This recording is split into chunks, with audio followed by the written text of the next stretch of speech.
Gostaríamos de dar início, então, a este evento, cumprimentando a todos vocês, agradecendo aos que estão conosco, já desde a sessão solene do Consune, e fazendo uma saudação muito especial aos alunos da Universidade que estão prestigiando esta programação.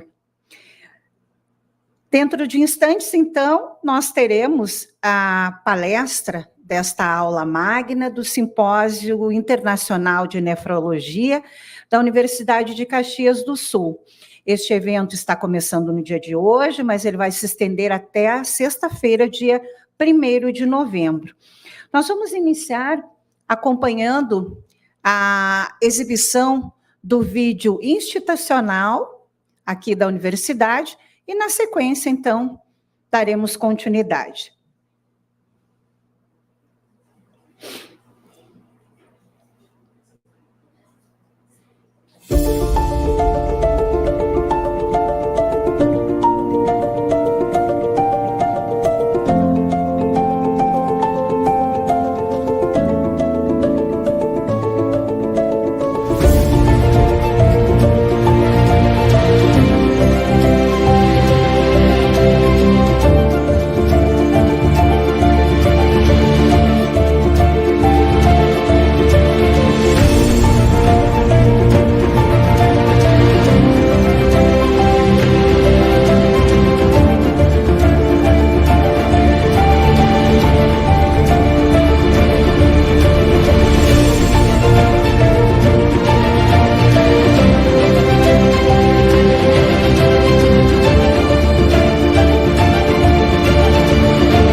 Registramos e saudamos as seguintes presenças: coordenadora do curso de Medicina da Universidade de Caxias do Sul, professora Ana Paula Agostini, também o palestrante desta aula magna, professor Pierre José Cochá, os coordenadores deste simpósio, professora Elisa Azevedo de Souza, professor Jorge Alberto Menegasso Vieira, professor Luciano da Silva Celistre e professora Vandréa Carla de Souza.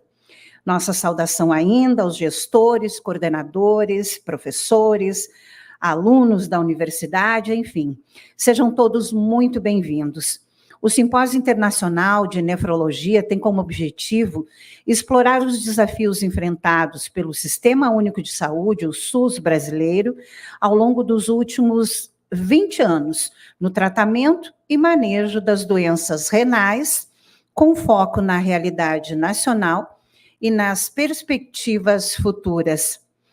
Convidamos para fazer a sua saudação a coordenadora do curso de Medicina da Universidade de Caxias do Sul, professora Ana Paula Agostini.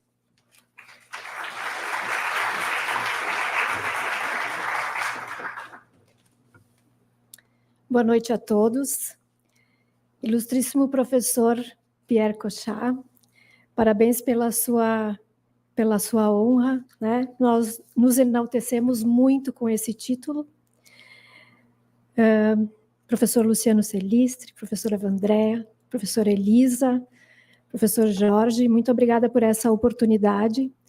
A universidade, a comunidade acadêmica, o curso de medicina, professores e alunos, somos muito gratos por essa oportunidade de convivermos com o professor Pierre, nem que seja por poucos dias, mas de termos na nossa universidade esse título de um médico agora, né? A aula magna do curso de medicina da UX, ela se encaminha por um rito de tradição, por um ritual de tradição. É um momento solene do curso que reúne a comunidade acadêmica para apreciar uma palestra proferida por um profissional renomado e especialista numa área do conhecimento. O tema escolhido é um tema que procura atender à demanda, principalmente dos estudantes, e promove também reflexões sobre questões desafiadoras e pertinentes à nossa profissão e à vida acadêmica. A aula magna de hoje, de maneira muito especial, acontece entre dois eventos. A outorga de maior distinção acadêmica, o título de doutor honoris causa, ao médico Dr. Pierre Cochat, e o Simpósio Internacional de Nefrologia. A UX, ao longo da sua história, concedeu a outorga do maior título honorífico, doutor honoris causa, a 11 personalidades eminentes. Hoje, somos agraciados, todos nós aqui, hoje professores da medicina e futuros médicos, futuros colegas, com a outorga do professor Cochat. Antes de iniciar as honras dessa aula magna, eu gostaria de convidar ao palco o professor Dr. Luciano da Silva Celistre, a professora Vandréa Carla de Souza, o professor Jorge Vieira e a professora Elisa de Souza. Por favor.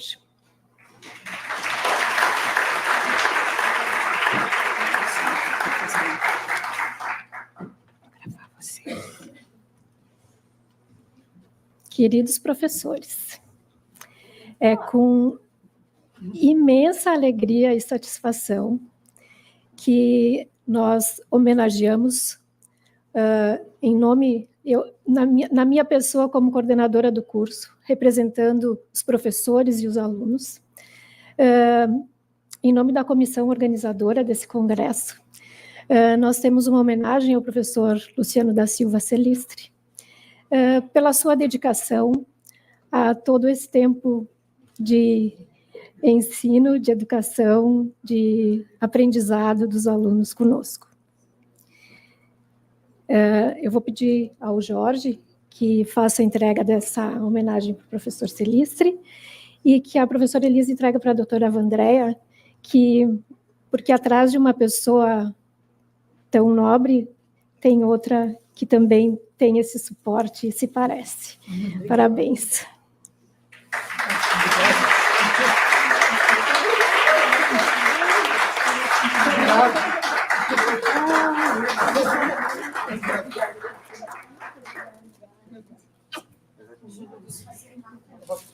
Eu não quero te matar do coração.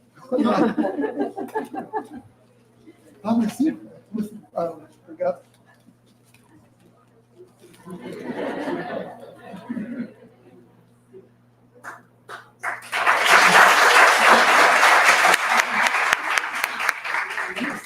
Nessa placa de homenagem ao professor Dr.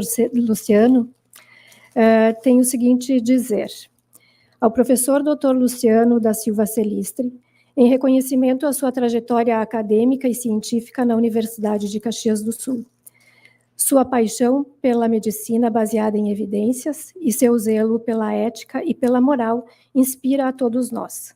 A comunidade acadêmica agradece as suas contribuições. O saber não ocupa lugar.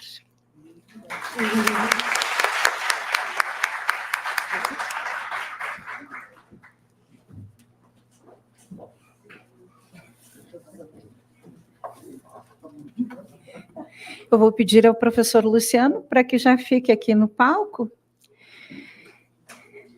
e faça uso da palavra, então, representando a coordenação do simpósio. Por favor. Boa noite, bonsoir, good evening a todos e a todas. Bom, pouco constrangedor de falar depois de receber uma homenagem tão especial para mim. Então, fico até constrangido em falar à frente de todos. Mas, antes de ir para cá, tomei um meu Rivotril para ficar mais calmo. Evitar que fique taque, né? Entre muito rápido, mas eu vou falar algumas palavras sobre o evento e sobre o serviço de nefrologia. Bom, como representante aqui do nosso curso, nós temos a professora Ana Paula Agostini e os demais senhoras e senhores, obrigado pela presença.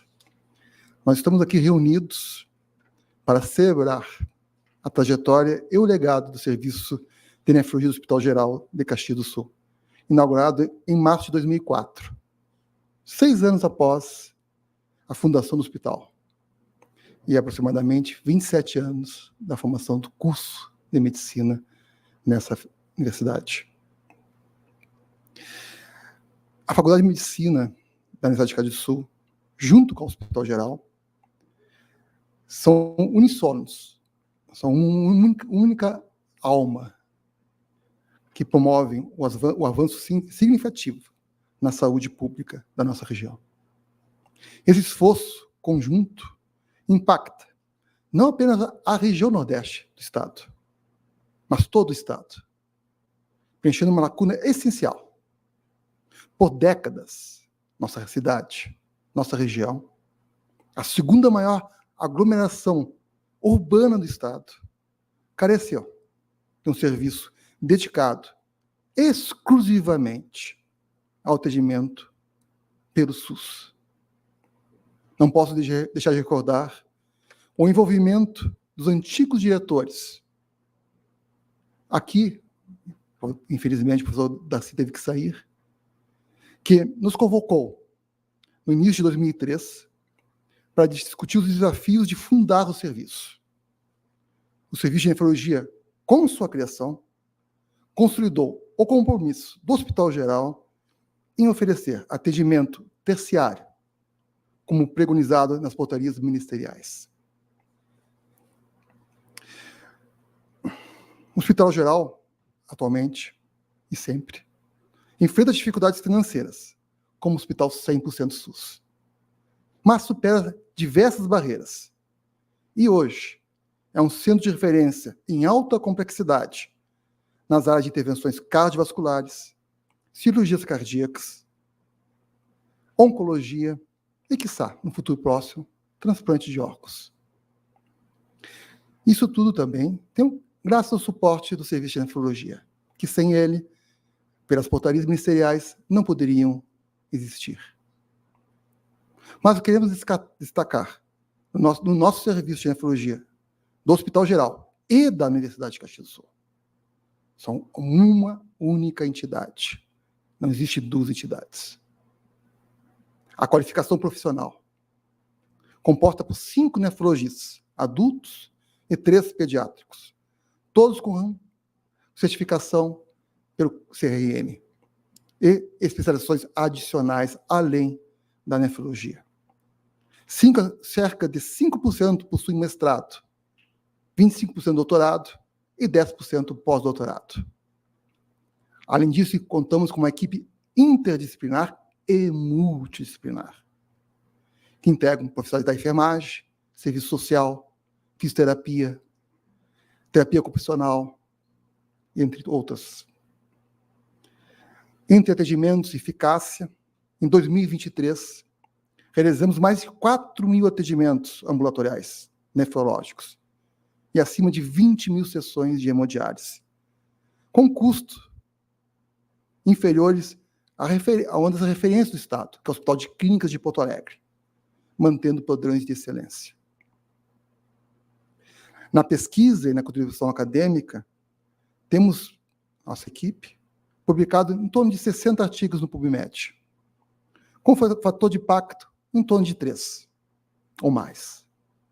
Colaboramos com 14 dissertações de mestrado, e 3 de doutorado, além de revisões em periódicos de medicina, como o Jornal Americano da Sociedade Americana de Nefrologia e New England. Temos parcerias estratégicas com vários serviços de nefrologia no Brasil, aqui representados pela professora doutora Clotilde Garcia, Porto Alegre, professor Paulo Koch, da Unifesp, e tantos outros. Temos também uma integração com outras especialidades, obstetrícia, neonatologia, cardiologia, oncologia. Sobretudo, uma importante atuação da nefrologia pediátrica, sendo uma referência regional, onde as crianças têm a disponibilidade de atendimento.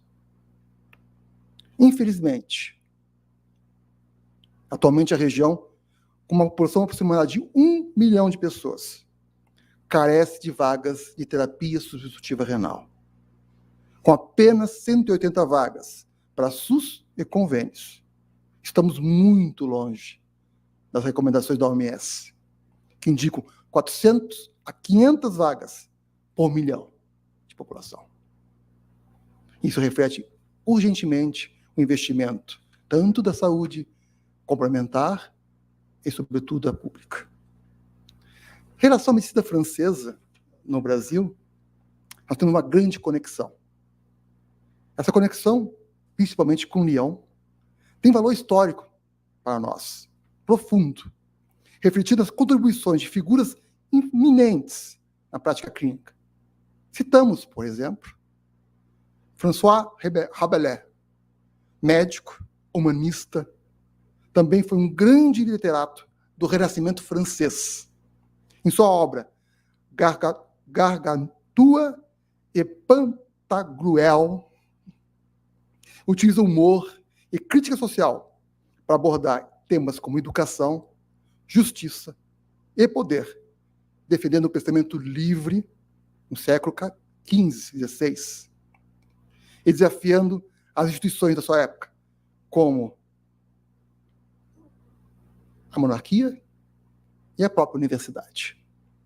Formado em Montpellier, Rabelais aplicou seu saber médico e filosófico em Lyon, influenciando gerações com sua crítica social. Além do mais, temos o professor Claude, pai da fisiologia experimental. Estabeleceu as bases do método científico e inspirou o conceito de homeostase, essencial para a medicina. Mathieu Jaboulé, pouco conhecido, foi pioneiro no transplante renal, apesar dos seus insucessos, devido à rejeição imunológica. Em 1906, tentou transplantes renais em humanos, usando rins de animais, como cabras, ovelhas, leitões. Uma etapa relevante na revolução do transplante. Além do mais, temos o Prêmio Nobel de Medicina, de 1912, do professor Alex Carrel. Desenvolveu técnicas de estrutura vascular e transplante, que impactaram diretamente a nefrologia e a cirurgia vascular. Lyon, com centros como o Hospital Antiquaille e o Hospital Eduardo Riot, destacou-se como a pioneira europeia em transplantes renais. A herança leonesa permanece viva, transcende fronteiras, inspira a medicina global. A Faculdade de Medicina de Lyon, que remonta ao século XV, destaca-se pelo currículo inovador e abrangente, que integra teoria, prática, em hospitais universitários de excelência, como já citados, Eduardo Riot e o Hospital Louis Pradel. Por meio do professor Pierre Cochard, eu e a professora Andréa Souza realizamos nossos doutorados na Universidade Claude Lyon. Foi sua orientação, Pierre, seu amor pelo Brasil, que nos permitiu participar de centros de pesquisa avançados e criar parcerias com os professores Laurence Dubourg, Roal Pasquale, Berrus Kassai e Muriel Rabiot. Além disso, o professor Pierre impulsionou a proposta da dupla diplomação na Universidade de Caxias do Sul e Lyon, que não foi concretizada, infelizmente, pela burocracia brasileira. Contudo, ele viabilizou intercâmbios gratuitos para os alunos de medicina na Universidade de Caxias do Sul e a Faculdade de Lyon. O serviço de nefrologia, representado pelos dedicados professores Jorge Vieira, Elisa Souza e Evandréa Souza, que não são parentes, além dos competentes nefrologistas adultos, Dr. Celso Hipólito, doutora Daniela Azevedo, que é parente da doutora Elisa Souza, e as nefrologistas pediátricas, doutora Samantha Tickel e doutora Verônica Boyer, simboliza não apenas a excelência no cuidado médico, mas também um compromisso profundo com o ser humano. Contamos ainda com um trabalho incansável de toda a equipe de enfermagem, nutricionistas, fisioterapeutas, assistente social e pessoal da limpeza. Todos são fundamentais para o serviço. Inspirados pela visão de Carl Sagan, astrofísico, que disse que a ciência não é apenas compatível com a espiritualidade, ela é uma fonte profunda dela. O serviço de nefrologia busca constantemente a integração entre o conhecimento, a compaixão, dedicando o cuidado integral do paciente e ao aperfeiçoamento contínuo. Que possamos, guiados por esse valor, continuar nossa missão com dedicação e zelo pela vida. Ao encerrar, lembro as palavras de Victor Hugo, ao lado de Flaubert, expoente da literatura universal, que eu amo particularmente, no Ledor. A medicina cura, disse Victor Hugo, as doenças do corpo, mas a leitura, a literatura, cura doenças da alma. Que essa frase, ao lado da inspiração de Flaubert, nos guie em nossa missão de curar, acolher, tanto no corpo quanto na alma dos nossos pacientes. Meus votos de muita paz para todos.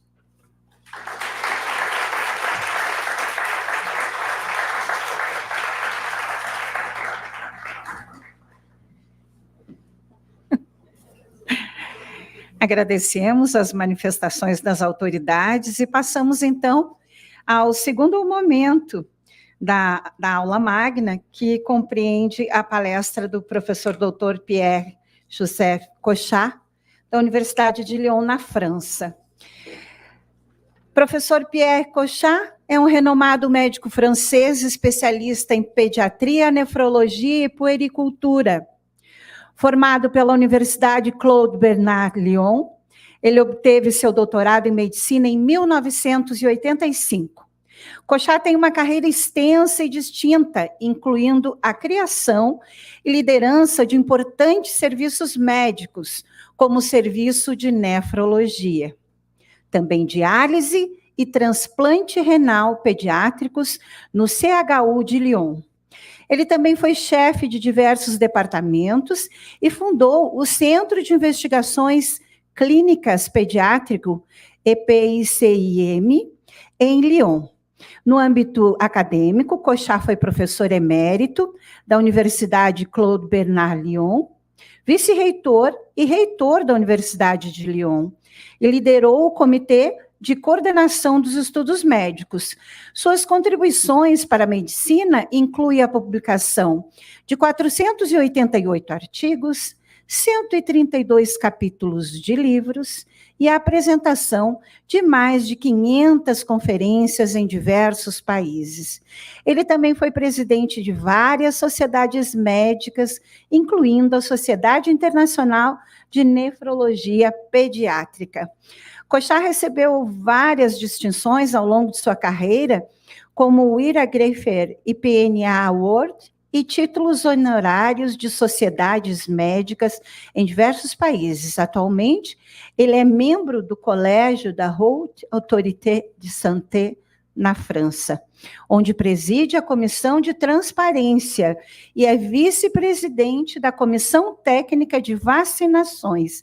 Além disso, ele continua a desempenhar um papel ativo na formação de jovens médicos e na coordenação de programas educacionais internacionais. Com vocês, professor Pierre Cochat.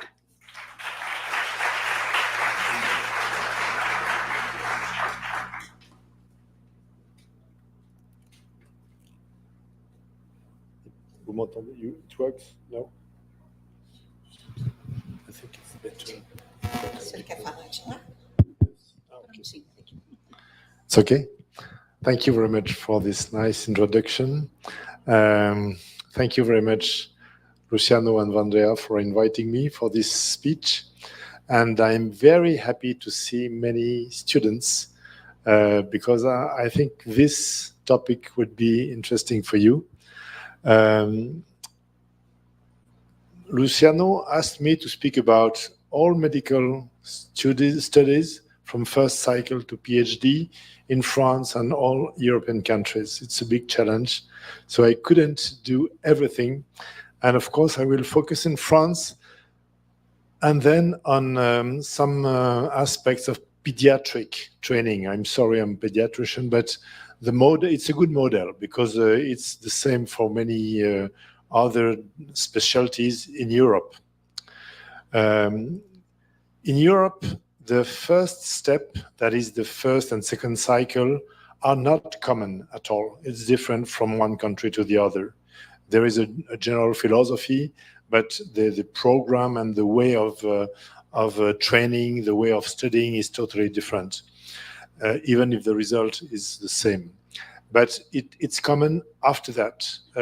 When you start a specialty, there are a lot of common tracks, and I will explain you that. He also asked me to speak about PhD, and this is totally specific to any country. The project in Europe was to have the same schedule for other countries, but finally today we couldn't reach this result.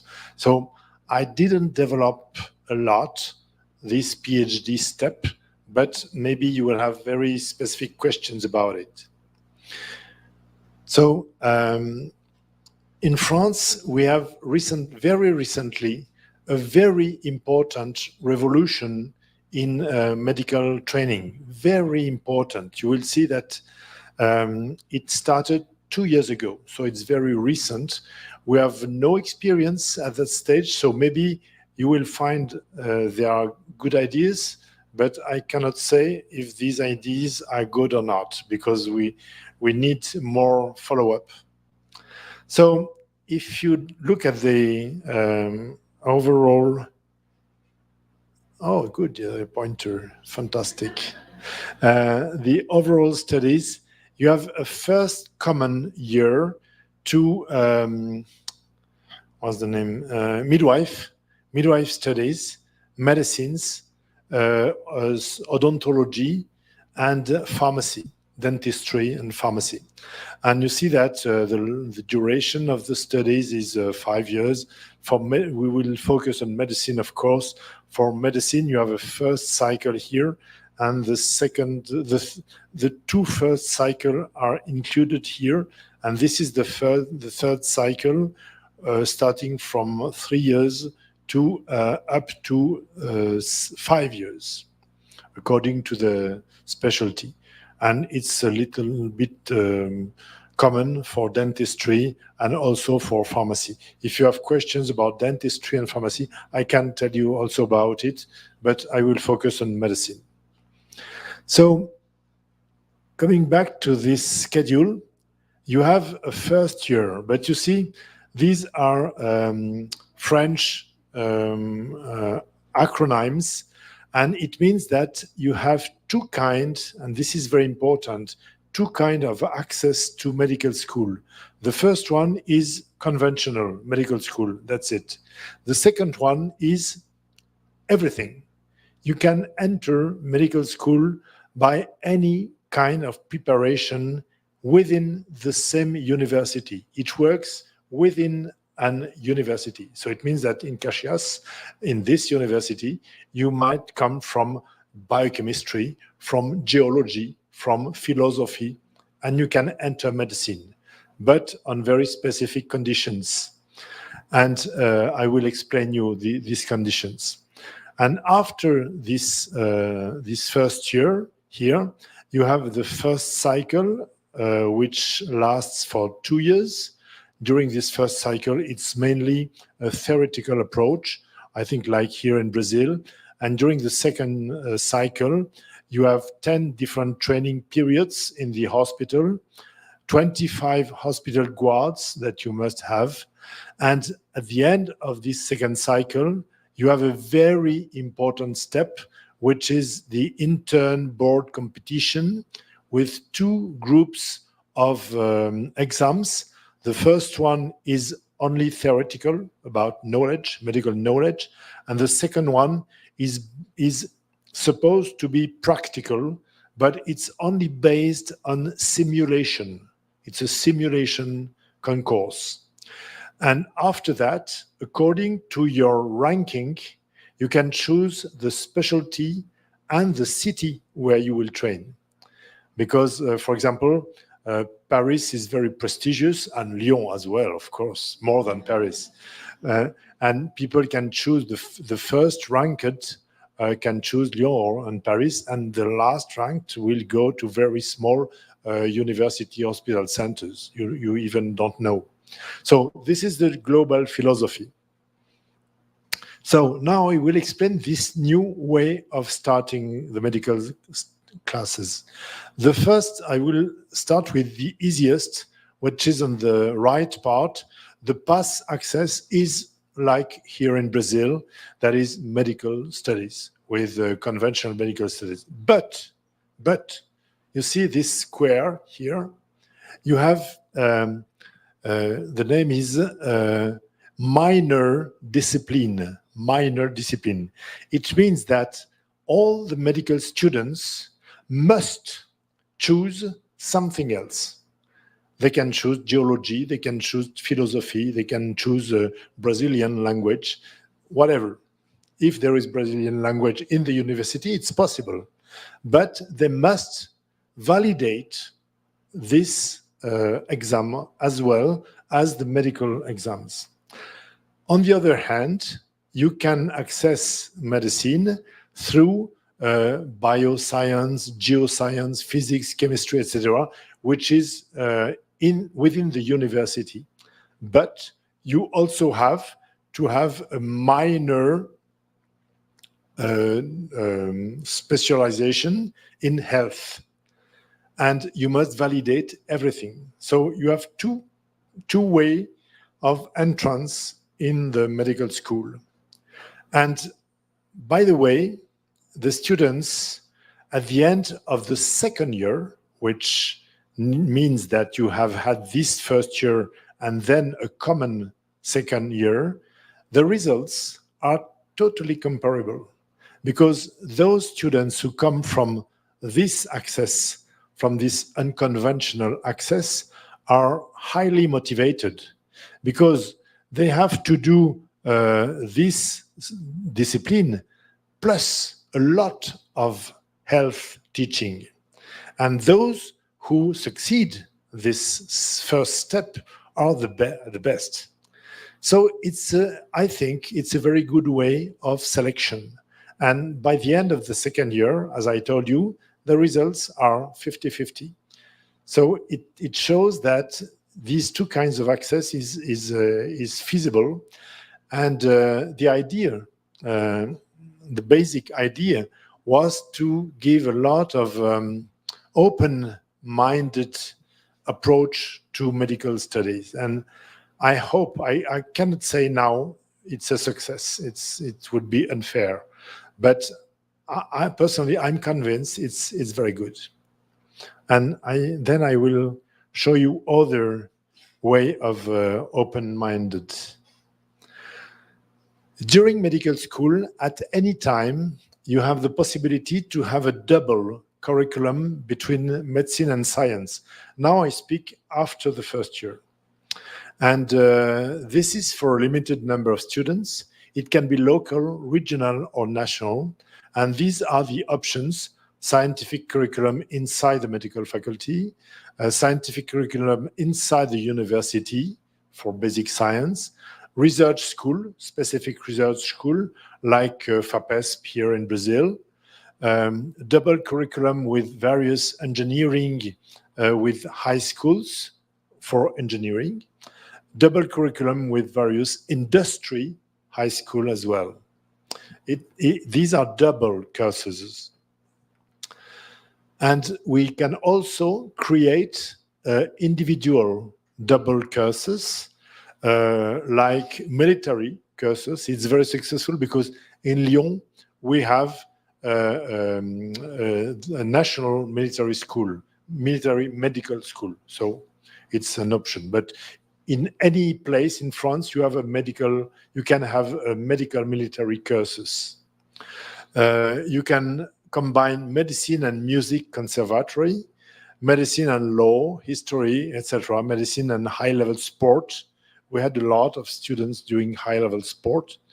And we also have gateways, and this is very important, very, very interesting, because when you start engineering, for example, or becoming a vet, recently I had an example with a vet. When you finish your vet school after the 5th year, you can, if you want, you can enter in medicine. But the level of entrance depends on a specific jury.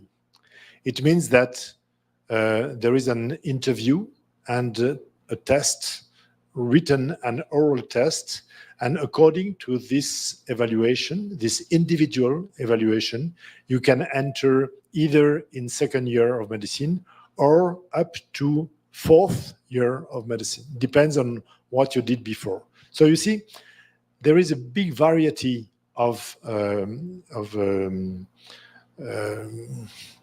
profile from the 1st year, but also during all the 1st and the 2nd medical cycle.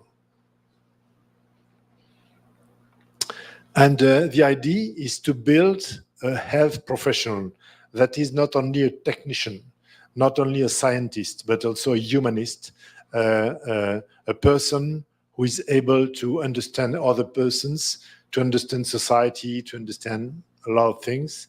And this is why we want them to be able to discovering the doctor-patient relationship in the context of general medicine.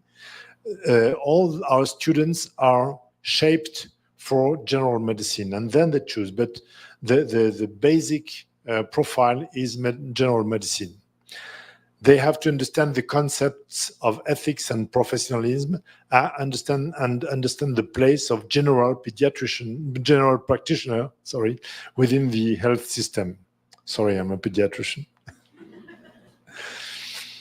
And they have 7 global skills to be acquired: clinician, of course, cooperator, communicator, public health actor, scientist, ethic and professional conduct manager, and reflexive.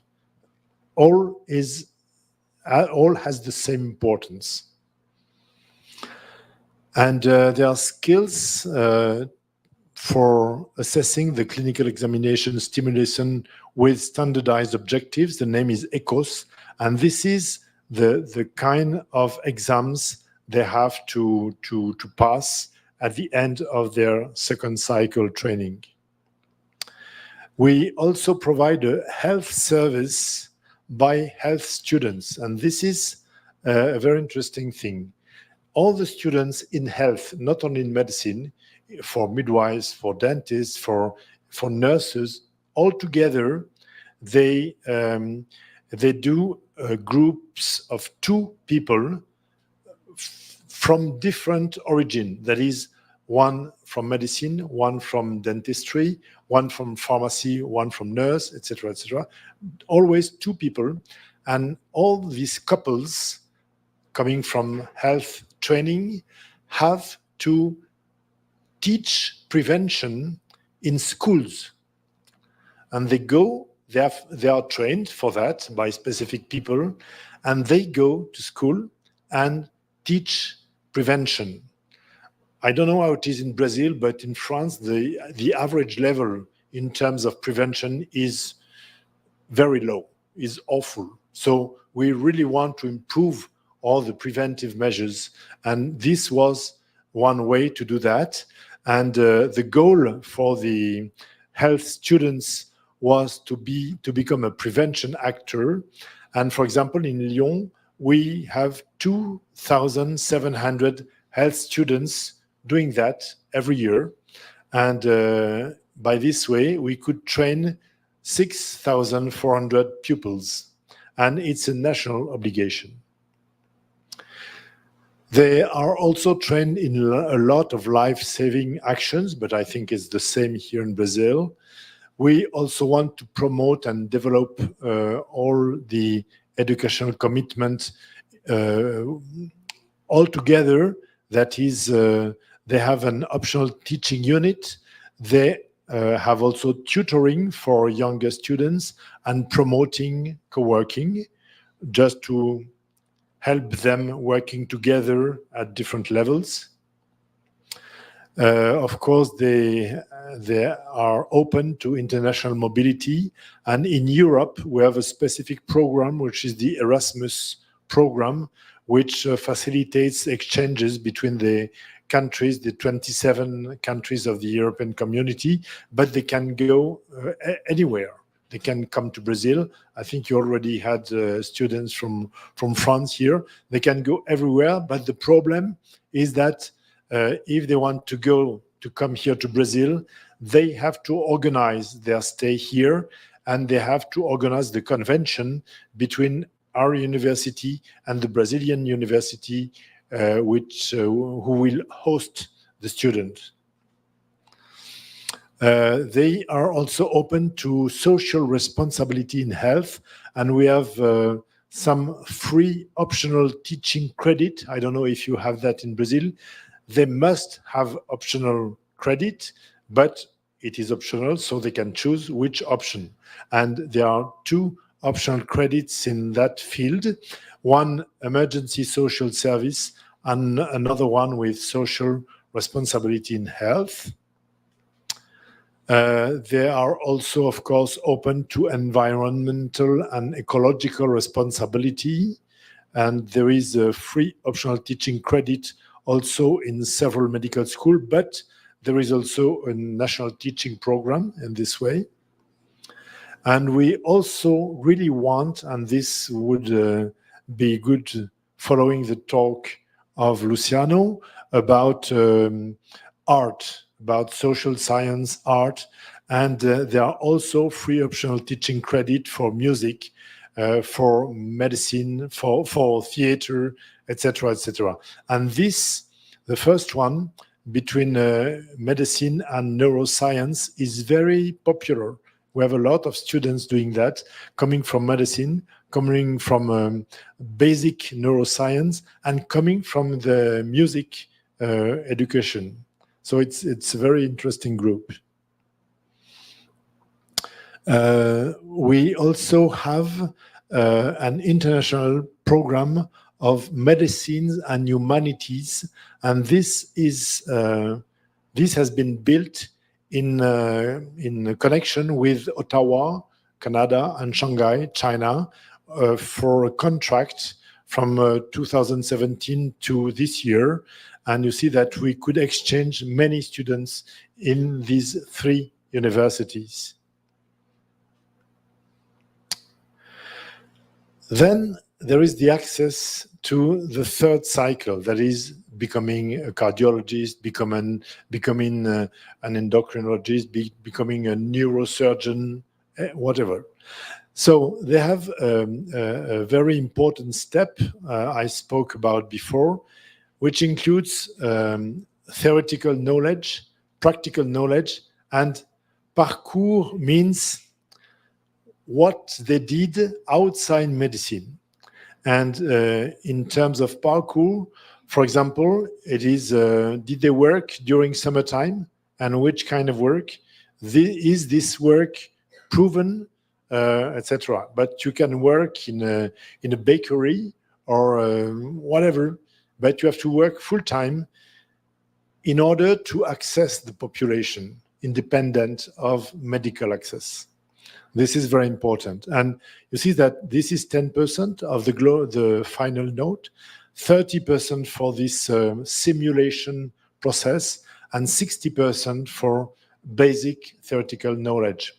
And they have a global evaluation, and they are ranked.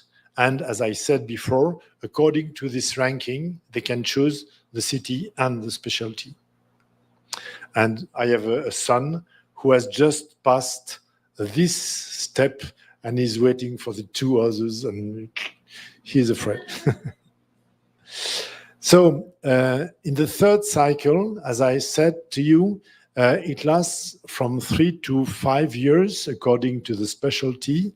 And there are first medical specialties, including 60% general medicine, so 40% for cardiology, neurology, etc. The group of surgical specialties, anesthesia and intensive care medicine, medical biology, gynecology, obstetrics, occupational medicine, pediatrics, psychiatry, and public health. These are the groups of specialties, but of course inside each group you have different specialties. So finally, there are some key values for becoming a doctor. Always give priority to the patient. It's evident, but sometimes it is not. Sometimes it's money, just to tell. Never forget Hippocratic oath. Know how to remain a student all your life. You should know that from the very beginning. Accept constant questioning. Prioritize relevance.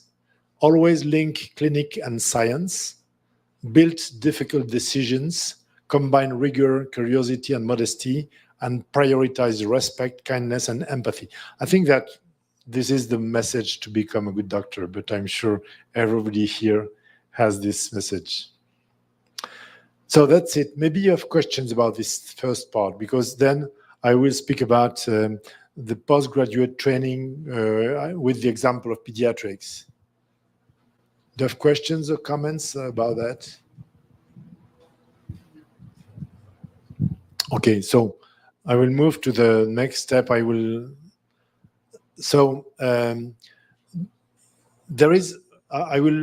just take pediatrics as an example, but it's the same for most specialties. So in 50% of countries, the application for residency occurs directly after leaving medical school. And this is the result of a survey which has been done, I think, 1 year, at least, maybe 2 years ago, but not more. The supervision of residency selection procedure is made by the Ministry of Health in 41% of countries, by medical chamber, that is the order, medical order, in 23%, and 9% by universities. The total is not 100% because we don't have all the answers for all the items. The regulation of number of residency posts is done by the Ministry of Health in 60%, by medical chamber in 9%, and there is no regulation in 9%. This is all over the 27 countries of Europe. What about the training organization and status during postgraduate training? The residency training is time-based in half of the countries. Only 2 countries reported to be competency-based, and 7 reported having a combination of both. In 42% of countries, GD means junior doctors. Junior doctors have a double status, student and employee, and in the remaining countries, they have only the status of employee throughout residency. The responsibility for organization of theoretical training during residency is done by university in 6 countries, by hospital or institution in 5, and in 11 countries by many different kinds of providers. And in 59% of countries, junior doctors are obliged to change institutions during residency obliged to do, while in 18% this does not happen. It's too much, 18%. Of course, everybody is in favor of changing institutions. And the length of residency training varies significantly, with residency for surgical specialty tending on average to last longer than for other specialties everywhere, I think.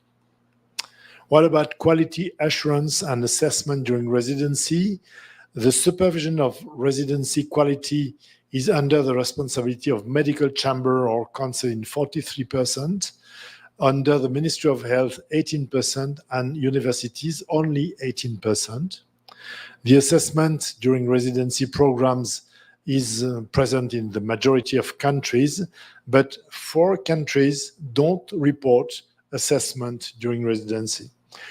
So you see, we used to say that Europe works in the same way, but this is not true. There is a global schedule, but it's not followed by other countries. And I will skip the other items. Oh no, this one is interesting. About legal responsibility for junior doctors during residency. In 60%, junior doctors share legal responsibility for clinical decision with his supervisor. But in 18%, the supervisor has full legal responsibility. And in 9%, the junior doctor is responsible for his clinical decision, which is, to me, unacceptable. And in 9%, there are other situations. In only one country, the junior doctor is fully legally responsible for his decision throughout postgraduate training. I didn't mention the name of any countries until now, but maybe you wouldn't know. This is UK. In UK, the junior doctor is the only responsible of anything he does. And what about medical mobility of junior doctors across Europe? You see that only 1/3 have a mobility outside their country during training, and this should be encouraged, of course. And 18% plan to work in another country, not only to train, but plan to work in another country. So back to pediatrics, we have built European training standards. And through the European Board of Pediatrics, the European Academy of Pediatrics takes responsibility for developing updated and new European training requirements in pediatric and pediatric subspecialties, including surgery, and for facilitating their adoption by the Union of European Medical Specialists. This group, Union of Medical Specialists, is very important for all the specialties. And these requirements are binding standards in the European Union and guide the national training standards in many other European countries. And the definition is quite simple. This is true for other specialties. There is a common track. For pediatrics, it is 3 years of basic training, the basis for further training. And then you can choose between primary care, which is mainly ambulatory care, community pediatrics, secondary care, hospital care, pediatricians with some interest to 4 specialties, some interest, and tertiary care, which is pediatric subspecialties. This is just to show you the duration, 3 years for the common track, and then usually it is 5 years up to 6 years when you want to be an hyper specialist. So the general goals of core training includes the acquisition of skills, knowledge, and attitudes in relation to 7 key areas, maybe like before: communication and interpersonal skills, ethics and professionalism, patient safety and quality improvement, pediatric expertise, teamwork and collaborative skills, leadership management skills and commitment to lifelong learning, and health advocacy and global health awareness, which is common to the French proposal that I showed you before. So the common trunk includes general skills and competency, normal and abnormal development, nutrition, pharmacology, research, safeguarding, substance abuse and poisoning, adolescent medicine, allergic disease, cardiac diseases, community medicine, and there is an access, but a basic access to subspecialties like dermatology, etc. So I will not read all the slides, but almost all the pediatric subspecialties are listed here, but only with a basic approach. This 3-year basic training can be completed for primary care by 2 more years, for secondary care also 2 more years, and for tertiary cares, according to the subspecialty, is 2 to 3 more years. And there is a list of recognized subspecialty in pediatrics. I don't know how it is here in Brazil, but you have allergology, endocrinology and diabetes, gastroenterology and hepatology, immunology, immune disease, metabolic medicine, neonatology, nephrology, oncology, hematology, respiratory, rheumatology, neuropediatrics. It covers quite everything. But it is not yet used. For example, in France, we don't have this official list of pediatric subspecialties. The only one who is accepted is neonatology, because it's very specific. But for example, I am a pediatric nephrologist, but it's not recognized. It's just for you. So the assessment is also very important. The educational purposes for assessment system are local and European. There are 2 levels. At the local level, it's to support learning and progression across the curriculum, and every country can decide on what is the type of assessment.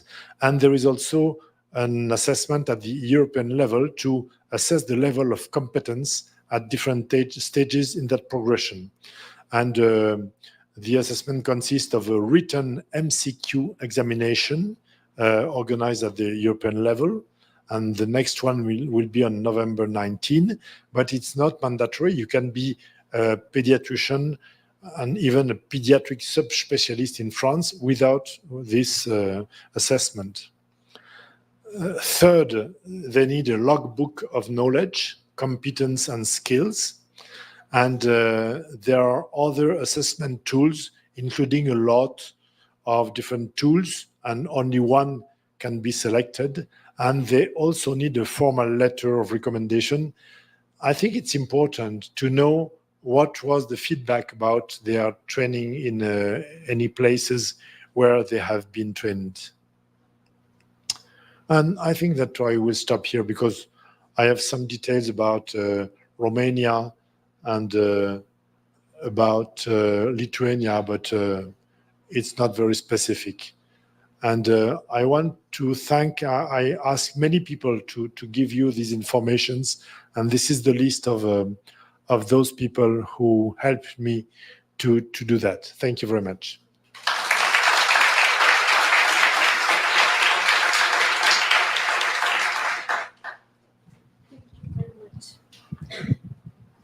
Alguém quer fazer alguma pergunta lá atrás?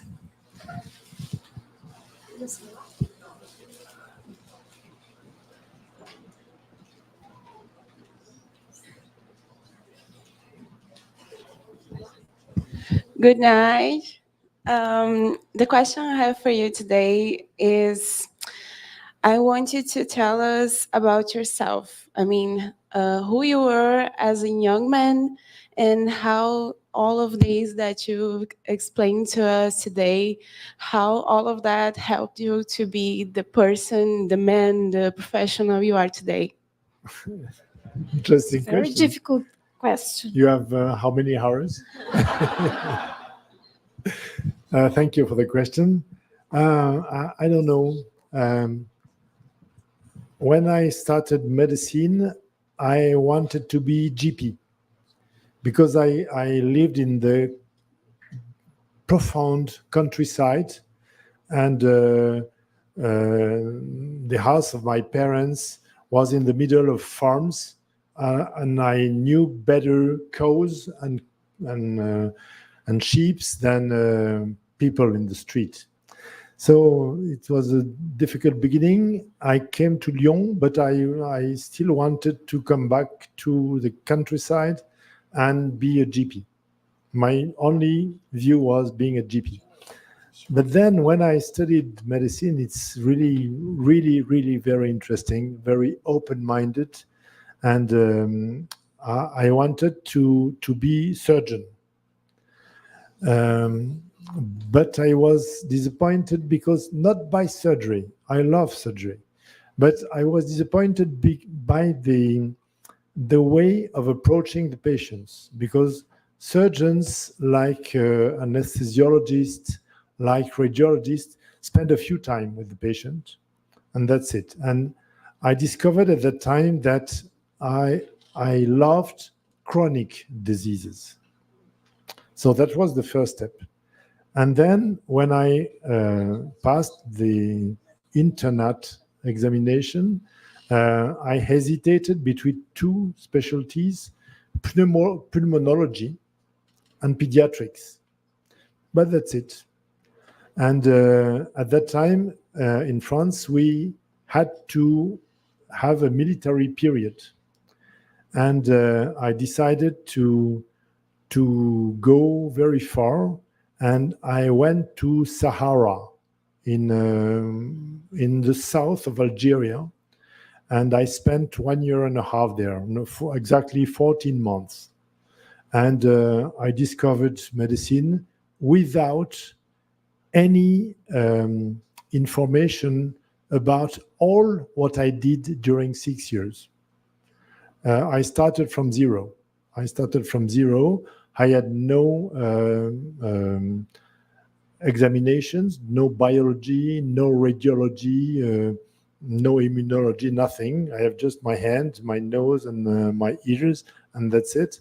And I had to discover cholera epidemics, to discover tuberculosis in infants, many things that I never saw later. So at that time, I really opened my mind, and I said to me, finally, I learned 10% of what I need. So I decided to learn more and more. And I don't know how it happened, but I always tried to be very open to everything. But at that time, I also discovered that I loved children. And then I started my internship, and I started by chance, because I always hesitated between pulmonology and pediatrics, and I started with pediatrics by chance. And I fell in love with pediatrics. I forgot pulmonology, and I started general pediatrics, emergency pediatrics, neonatology, like everybody does here. And at the end of one training period, my boss, who was a fantastic person, said to me, I appreciate what you do. I would like you come back to be assistant in my department. I said, okay, no problem. I had no other project. So I said yes, but I want to become a subspecialist. I didn't know what. I hated nephrology. When I was a student, I hated nephrology. He said to me, there is something to do in nephrology, because in Lyon at that time, we had no dialysis, not at all, no transplantation. And he said to me, if you want, you can try. So I said, okay, I will try. And I moved. The next training period was in the nephrology department, and I fell in love with nephrology. because formerly I didn't understand nephrology, and then I started understanding nephrology. I started with that, and at that time I said to me that I will do pediatric nephrology, and I trained in this way. But to answer your question, I did a very precise medicine, pediatric nephrology. It's crazy, pediatric nephrology. For many, when I say to my neighbor in my village, I'm pediatric nephrology, he says, "What is it?" So it's crazy, and I think it's the reason why I have always wanted to stay very open-minded. And now I have retired from pediatric nephrology in 1921, and I had a wonderful opportunity. I don't know if you will be there tomorrow, but I will speak about it tomorrow. In France, we have an authority, a national authority for health, like the FDA in the US or like the NICE in the UK. I'm sure you have the same here in Brazil. And I am in charge of all the drugs, all the new drugs in this authority. And it's fantastic because I have an overview of all medicine, all what I wanted to do for all my life. But I think you cannot do all medicine. Even internal medicine is not all medicine. It's supposed to be, but it's not. And I think if I can recommend something to you, it's whatever you do during your medical life, I think it's very important to stay open to everything, because medicine is done for being open-minded. Otherwise, you should do bakery or... That's it.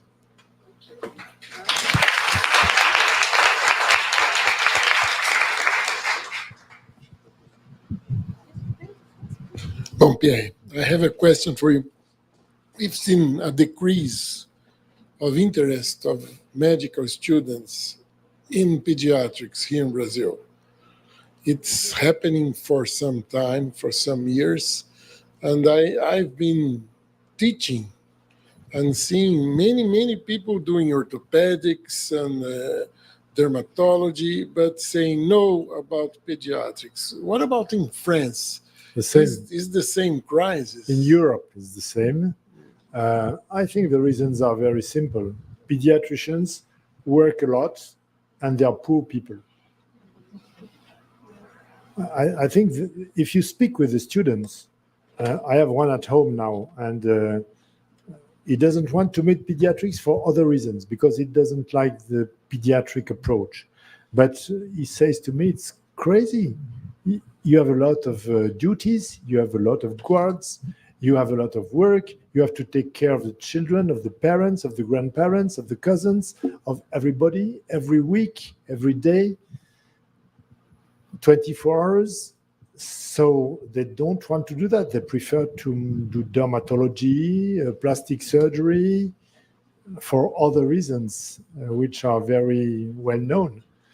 But I think it's not a medical approach. Medicine is not a way of life, is a way to give to your life. It's a little bit different. And I think that I don't criticize those who take this option of earning money, and it's not my problem. But I think it's a different view of medicine.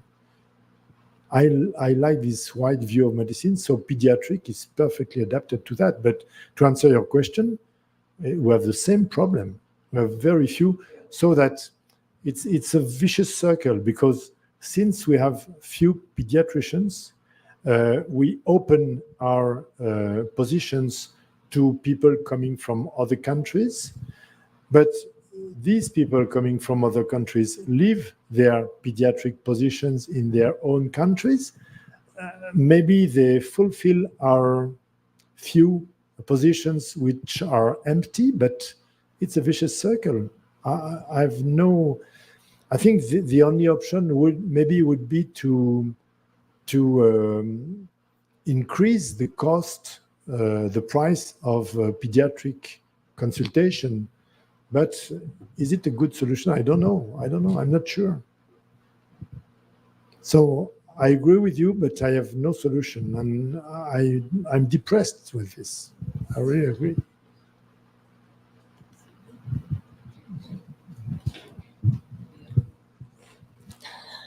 A question in the back.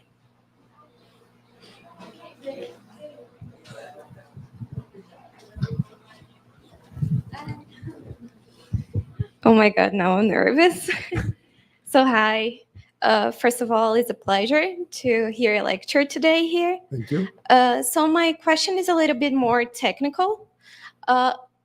As I could understand of your lecture, not only France, but Europe in a general, gives a lot of importance to extracurriculum studies in law, chemistry, and everything.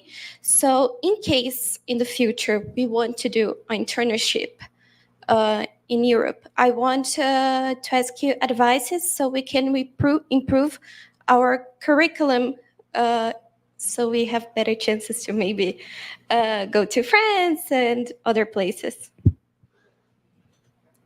I think it depends on you. It's very personal because it depends on what you want to do or what you have done before. I think I cannot give one answer to this question because it really depends on the person. Mm-hmm. So the only things I can say is that you must train abroad. I think it's very important, not only for language question. Many people say it's important to speak German, to speak English, whatever. It's not the problem. It's just to train in another culture. This is very important. And I would like to know the opinion of you here who trained abroad, but I know the answer. They discovered a lot of things in France. Luciano explained that. So it's not only the scientific subject. The scientific subject is detail, which is an argument for training abroad. But I think that you also have, it's a detail, yes, but not only a detail. If you come in a country for doing research, you have to think of what you will do with this research when you will return. There are two options. Either you return with a new competence, but it should be applicable where you work. Either you don't return.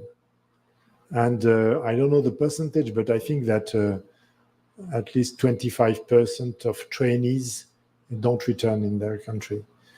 For many reasons. Sometimes it's because of a boyfriend, or sometimes it's because of science. But the issue is that one. But if you return, you have to take care of how to optimize what you learned in your training period. This is not a detail because I know many people who totally failed because they learned CAR T cells, and when they returned in Uganda, they don't have aspirin, so it's very important to know.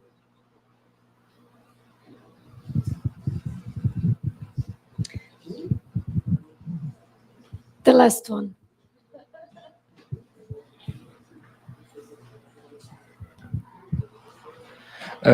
Good night. My question is a complement of Isadora's question. I'm curious about how can a Brazilian doctor graduated in Brazil and with a residency in Brazil can somehow work and live in France or another European country after the graduation, after the residency. How are the steps? If you are a full doctor in Brazil, yeah. For example, a full pediatrician, I yes. think theoretically it's easy because now it's quite open in France. I don't know how it is in other countries because it depends on the country. It's a legal problem. So if you refer to law, you refer to nations. But in France now, every year there is a special exam for foreign people. That means out of European citizens, out of Europe citizens, and you have to prepare it and to succeed. But there are a lot of people who succeeded. So it's sometimes not the first time, maybe the second time. Of course, you have to speak good French. There are different levels. You need to speak French with a good level, but that's it. But this is new because when, for example, when Paolo came to France, it was very difficult but now it is very open. And recently, for example, I had a trainee for Paraguay who married with a French guy, and she stayed in France. She didn't succeed the first time. She succeeded this year, and now she will work as a pediatrician like us.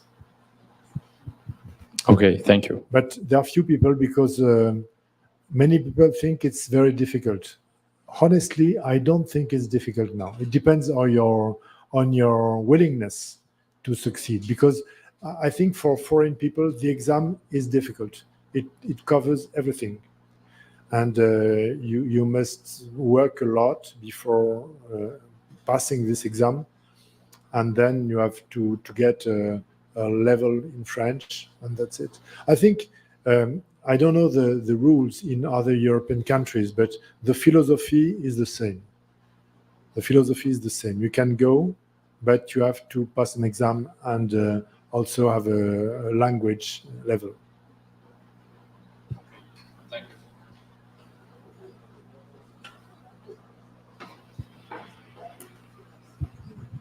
So, Professor, thank you very much for your lecture. Thank you. Thank you for the response for the questions. And tomorrow we have another moment together. Eu vou falar um pouquinho em português e eu queria salientar algumas coisas que foram ditas aqui em relação à nossa profissão. Então, muitos desses itens e muitas dessas habilidades e dessas competências comentadas pelo professor Pierre, nós tentamos trazer isso a vocês, né? Sermos médicos generalistas, trabalhar em equipe e de maneira interprofissional e não só interdisciplinar, ter uma responsabilidade social, trazer no nosso convívio a arte, as humanidades e fazer outras atividades que não medicina. Parece tão simples, mas é tão difícil a gente pensar em tudo isso, né? E vejam que são habilidades que não só nós aqui dentro da Universidade de Caxias do Sul, mas lá fora na Europa, elas também são bem avaliadas. Então isso fica como a mensagem dessa excelente exposição do professor Pierre. Thank you very much. Thank you. We hope you stay with the guys in the university, and we hope you came back in another moment. You have every time you're welcome. Thank you very much.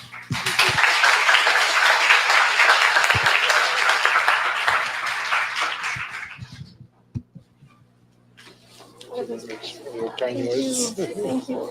Thank you very It's good to much. have the students. Yes. Very good. You know that we have a very difficult